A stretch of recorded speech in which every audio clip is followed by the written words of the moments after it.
Porro fired Spain into the final yesterday against all the odds.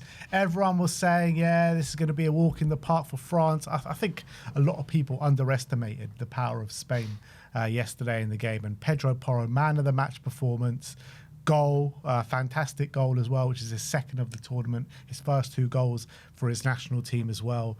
It was a breathtaking performance from Spain. They just controlled that game from minute 1 to 90. He locked down that right-hand side. He was a threat going forward.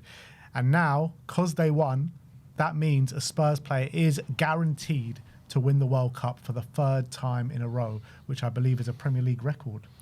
Yeah, I think it's going to be level with Man. I believe Man City is going to be level with, but I think it's I believe it's a Premier League record, which is mad to think about. No Premier League team has ever had a player win a World Cup 3 years in a row, 3 World Cups in a row, which you just don't think about how unlikely it is until you start to think about the amount of players in squads and all that kind of stuff. But unbelievable for Spurs. I mean, it's great for us. I mean, obviously, we're not the ones winning the tournament, so I guess it doesn't really matter from that sense, but it's just nice. But in terms of yesterday, talk about Spain for a bit. What a performance. They really dog-walked France yesterday. It was they outclassed them. They were a class above. They really showed that it doesn't matter how much talent you got on the pitch. Obviously, Spain do have some very good players, don't get me wrong, but we all look at the starting 11s, you think, yeah, France have got the upper hand here with their attack, with their defence as well. You're looking at thinking they probably got the better teams out, the better players out there. But Spain showed that if in international football, if you can get your tactics right, if you can be well drilled, if you can be organised, if you can play almost as close to a club side than an international team, that can make all the difference. Because France, they just do what they've been doing throughout Deschamps' time, which is no disrespect to Deschamps, but all he's done ever since he's been their manager is make sure you just got some basic kind of facets of tactics. They've usually been a bit pragmatic ever since he's come in, but this World Cup may be a bit different. But essentially, all he's done is make sure they're well solid in the defence when the opposition have the ball, and then just let the attackers do what they do when they have it. And because their players have been are so good, it's worked for them against 95% of teams. But when you come up against a very tactically astute, a very high technical Spanish team with brilliant players of their own right, they were shut. It was not even a contest. It wasn't even a contest. That's how much of a difference it made. Spain were levels, absolute levels above France yesterday. It was a shock to everyone because, as I've said, France had the better team and everyone was anointing them champions elect for the whole World Cup because of how good their team was. But we underestimated how much of a difference all those things make for the Spanish side. And you know what? They've beaten them the last 2 times they've faced, and maybe we underestimated them we definitely did underestimate them yesterday. There's no maybe about it. They were clearly underestimated by everyone. I kept saying there is no team that is going to beat this French team. Now, looking at that game yesterday, I'm like, how are we going to beat this Spanish team? Because they were so dominant. I was saying for sure England can beat the Spanish, but after watching the game yesterday, I'm not so sure now. But it's going to be a close one. But I do think the biggest thing that was France's letdown was that midfield, and I think we said before the game yesterday that Spain do have the better midfield, and that's what made the difference yesterday. 100%. But look, we need to start putting, a lot of people need to start putting respect on Pedro Porro's name. The tournament that he has had, he has been the best right back in this World Cup from when he got his first start, which was the second game, till now. He has been phenomenal from a defensive perspective and attacking perspective. Yesterday, like I said before, he was man of the match, got given the official man of the match, scored the winning goal, the second goal to seal the victory for France. And what a goal it was, by the way. Yeah, what brilliant. A goal it was, breaking the lines and a finish to die for. So, I mean, there's been a lot of slander that have gone to Pedro Porro from our fans, from other fans, a lot of people. But I think now he's got to get the respect, man, for putting in these performances on the highest stage. Big players produce big moments on the big stage, and that is exactly what Pedro Porro did yesterday. And you know what? We've done an unbelievable bit of business to get that contract signed before this World Cup, because not only could more teams be interested now, after his performances, but also you could probably command a bigger wage after some of his performances after the World Cup. So we've done a very good job to sign him up. But I think we've always on this channel been a big fan of Pedro. We've been championing him. We've been saying, he could easily be playing for Man City or for Real Madrid or whatever, these big teams. He's that good. And I feel like a lot of the time we always get a lot of pushback. There's a lot of people in the comments, or just Spurs fans in general, especially on social media, who always like to zoom in on whatever flaws he has, or whenever the team isn't functioning, he's not maybe at his best. He didn't have the best season for parts of last season as well. And people like to, I don't know what it is. It seems as though like ever since he's come in the club, right, he had that poor start where he was getting roasted like in the first few months of the season. Against Leicester and a few other games. And it seems that there are some fans out there that just at that moment made their mind up on him and refused to like change their opinion despite any contradicting evidence. I don't think he's been bad defensively for a while now. I think he's been a lot more solid than people give him credit for. People keep going on about he's weak defensively, this and that.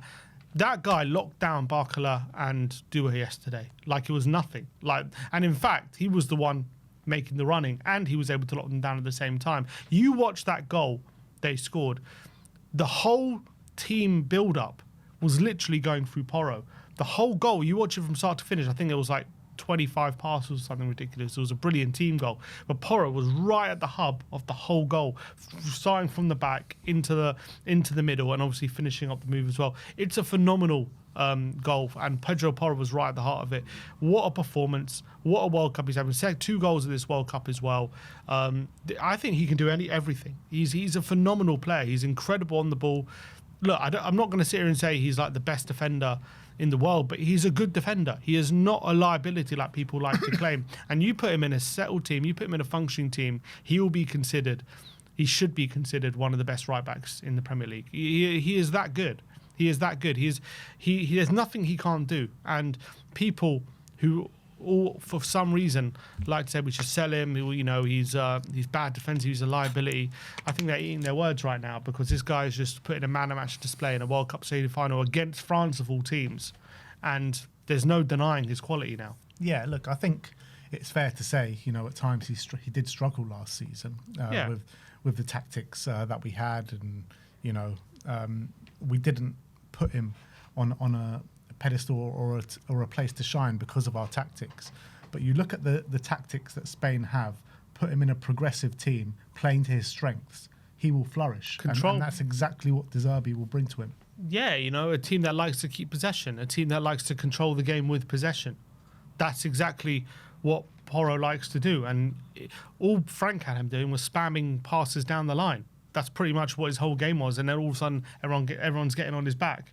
But I think you can see this guy, I think anyone who's been watching him can see he's a quality player. He's a quality player who's been underutilised, and as well, not only that, we heavily rely on him in terms of he plays every single game. He barely misses a game. He's always injury-free. He's so passionate as well. He always has a good relationship most of the time with the fans on the pitch, and he always tries to G them up. I think he genuinely has an affection for the club.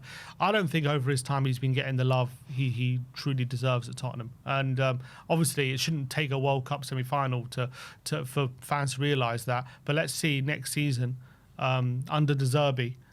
Let's see him take his game up a notch in a Spurs shirt. That's a reason why Man City and Real Madrid were interested in him over the summer. Exactly. That's the reason, because he's a top quality player, and he's proven that over the course of this World Cup, and he's proven he can be part of a very successful backline, because Spain have barely conceded a goal this tournament, and he's been part of that. So massive props to Pedro Porro.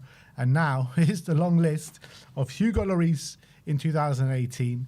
You had the last World Cup with Cuti Romero, and now one of Pedro Porro, Jed Spence, or Romero Senesi are going to win the World Cup. And it's quite astonishing for a team that have finished 17th twice over the last 2 years and not been great over the past however long it's been, 8 years. We're going to have 3 World Cup winners.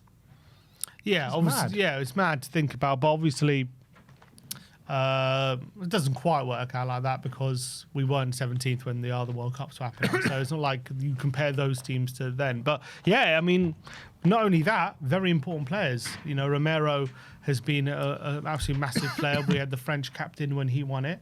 And I guess we'll see what happens this tournament. Whoever wins the tournament, how important they are. But obviously, if Porro does it, he'll be the best right back of the tournament. Romero, obviously, he's very important for Argentina. Spence winning, he's played a pivotal role as well off the bench as a squad player. So kudos to all the Spurs players. Big up to them. It's a really weird record. You wouldn't think that, you would have thought that record would have gone to a bigger team, but it looks like we're the ones that are going to be snatching it.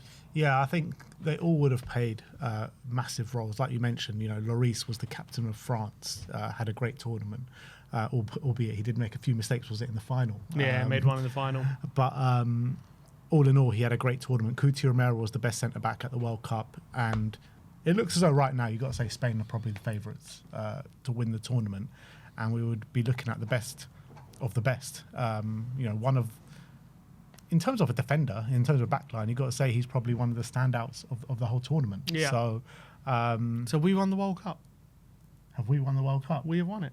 We've won the World Cup. We've won the World Cup. We always win the World Cup. We always win it. We win it every World Cup. We win the World Cup. We win it, yeah. We are world champions. Yeah, it's true. Chris Angombar says, well, West Ham keep saying they won the World Cup in '66. We're taking their mantle. So we win it every other year. We win every year. We win every year. Come on. Look, it's a great record to have, I guess. It's a nice record to have. Don't know how much it's just you can nice to have a world champion in the team. Like, a lot has been made out of Coutinho Romero being a world champion and everything like that. Mm-hmm. When Lloris won it, we kept saying we've got the captain of the World Cup winning team, and we're going to have another one next season. So, well, yeah, exactly. Whoever it is. So, unless Argentina to win be fair, if England or Argentina win it, Romero and Spence are probably not going to be here next season. Point. But Senesi, he's made a key role for Argentina this season. Has he had a minute? He started one game, didn't he, in the last group stage game. But I think the only one I think will probably take something from is Porro if he wins the World Cup. World Cup winning right back. Yeah. So, yeah, there you have it. Massive big up to Pedro Porro. Hopefully, if England win tonight, we won't be praising him too much after the World Cup final. But all his performances to date, up until this point, have been astonishing. He's left the best till last in the biggest moment, World Cup semi-final for Pedro Porro. So I think people need to start putting respect on Pedro Porro's name for these performances that he's having for Spain at the World Cup.